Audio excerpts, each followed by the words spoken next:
that I'm the only one in yellow.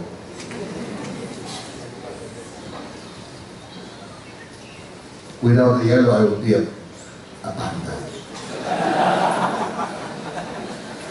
I thought of putting a little PowerPoint. I would like to thank first and foremost Reverend Father Gustilo, S.J., the President of Loyola School of Theology, and the academic and administrative councils of this prestigious School of Theology. I honor and I am very happy that Reverend Father Catalino Arevalo is present in this afternoon's address. When I came back in 1983, my professor in Rome told me to look for the best theologian in the Philippines and to hound him like a dog. I've been doing that for 35 years. He's been my mentor and above all, my guide and a very, very good dear friend. So my dear brothers and sisters in the Lord, in the one faith,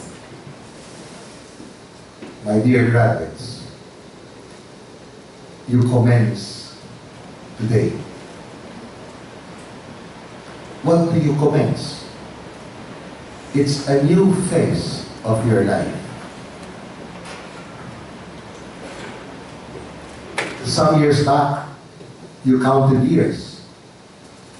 And about sometime last year, in this moment, you counted months. And before long, you were only counting weeks and even days and those long hours of study. But today you commence, you begin a lifetime of learning, listening, perceiving, recognizing the sway of the Spirit in the minds and hearts of men and women, young and old, poor and rich, healthy and sickly, in the mainstream and in the margins.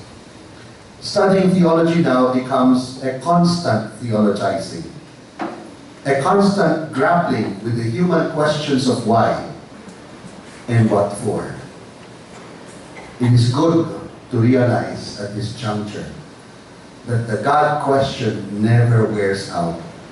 In that human struggle of choosing the true good over the apparent, above all of acting rightly in spite of its unpopularity or requirement for self-sacrifice.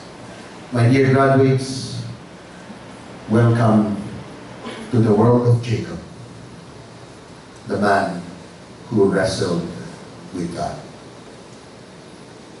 I'll take a personal note on this. Some 3 years ago, I was called by a good friend of mine to the little room at Makati Medical. His little son, 1 year and 1 week, died in the arms of his wife. When I entered the room, the wife told me, as I'm fondly called by the family, "Father G, what did my son do that God should treat him like this?"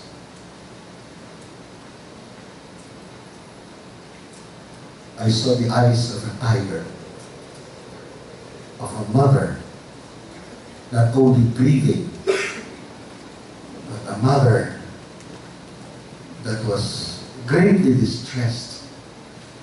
How could you bring a son in the morning with a slight fever, and by night is pronounced dead because of pneumonia? I placed my arms on the husband's shoulders. I did not dare come close to the woman. Next morning, I got a text, and the husband said, "Father, you're the only one who could give a jubilee to our family for Giovanni." I knew I would not be facing kids of his age. He was 1 year and 1 week. I knew I would be facing adults and parents, friends of the family. I look at the eyes of that tiger-looked woman of last night, and I told her, If God asks you, will you be willing to bear forth a son, but he will only be for a year with you? Are you willing to have a son, and yet God will tell you he will be yours for only a year? And her eyes went down. I look at her father, a proud grandfather that is, but at this time also with grief in his eyes. And I said, Lord, if God would have asked you a year ago that you would have a grandson, but he would only last a year, would you accept the proposal? And he said, yes. Yes, of course.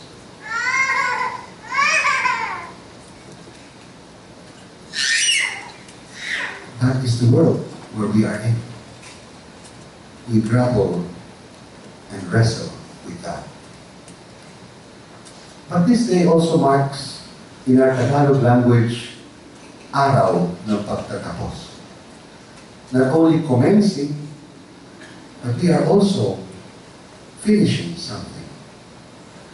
I believe, as your valedictorian said, the recent 4 years from 2014 were not merely a chronology of 2014-15 school year, 15-16 school year, but emblematically the first 4 years of the papacy of Pope Francis.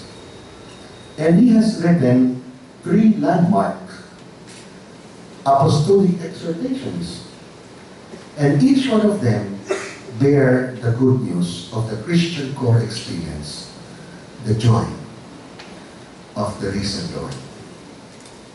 Evangelii Gaudium, Amoris Laetitia, and just recently, Gaudete et Exsultate. They are words of consolation.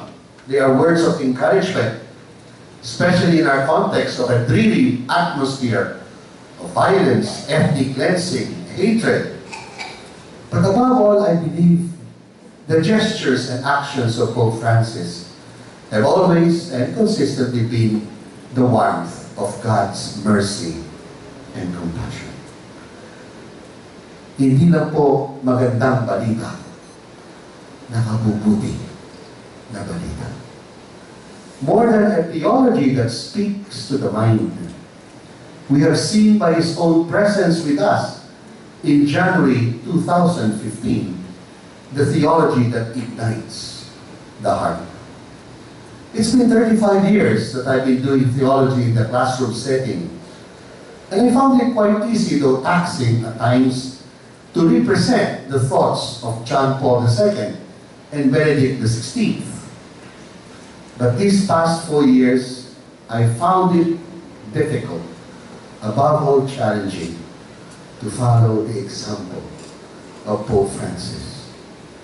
His deeds, gestures, and acts of mercy and compassion. He did speak to us in UST and to the young. In fact, they had questions. But what hit the heart was when, pointing to the cross, he tearfully embraced a confused girl by the name Vincent. That gesture that you see today captured by GMA, viewed by millions, delivered an unforgettable theological lesson. And in the whole year of 2016, while we nationally celebrated the Year of the Family and the Eucharist as the 4th year of our preparation for the 500th anniversary of the first baptism in Cebu, April 14, 1521, Pope Francis eloquently did theology. How? By ushering in a Jubilee of Mercy on the 50th anniversary of the Second Vatican Council. And he did this with monthly Friday visits to the marginalized of society. December 18, 2015, he opened symbolically the Holy Door of Mercy at Don Luigi di Diegro in Via Marsala in Rome, a hostel run by Caritas for people in great need. Then in January 15, he went to the home of the elderly. February, a drug rehab center. And in March, during the ceremony of the Holy Thursday, he washed the feet of asylum seekers in a refugee center. April that year, he went to Lesbo in Greece. And bringing hope, he brought home to 10 Syrian Muslim refugees. Muslim. He brought them to Rome. In May, he had a little prayer and took snacks with severely disabled kids, become already adults as you see the picture, in the Il Pico community of Gian Vanier in Rome. In June, he went to 2 communities of elderly priests. And then, in July, he went to Auschwitz. And he said no single word. Eloquent silence. He paid later on a visit to the ward of sick children in Krakow. By August, he was in a safe house of 20 prostituted women. And in September, he paid a visit to 2 hospitals. The first in a neonatal unit, the other in the hospice for the terminally ill. This child he's holding is the twin of the other child who just died about a few hours before his visit.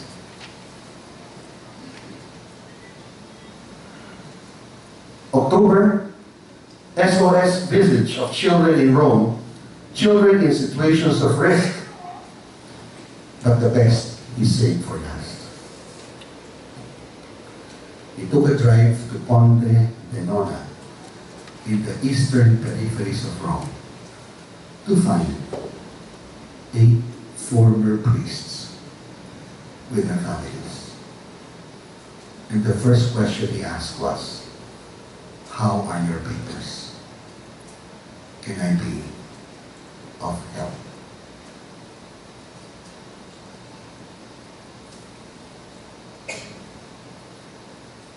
Is there a better way to proclaim the good news of salvation? Rather than theological debates and discussion, but to be a merciful person like the Father, with the heart of his good shepherd son, empowered by the unrelenting spirit of creative love. Your life, my dear graduates, henceforth is the answer. Ad maiorem Dei gloria.